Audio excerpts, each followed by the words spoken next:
Từ mái thu tâm nghe người cao giọng hát, lòng không biết ra sao nhưng lời thật đậm đà.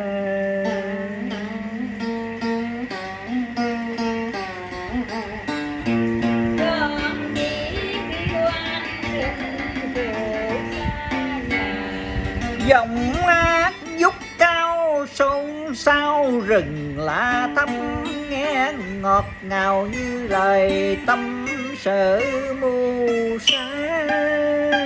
Lời hát xin rung động thật lâu, chọn đi ngoan lên trẻ ra nhà.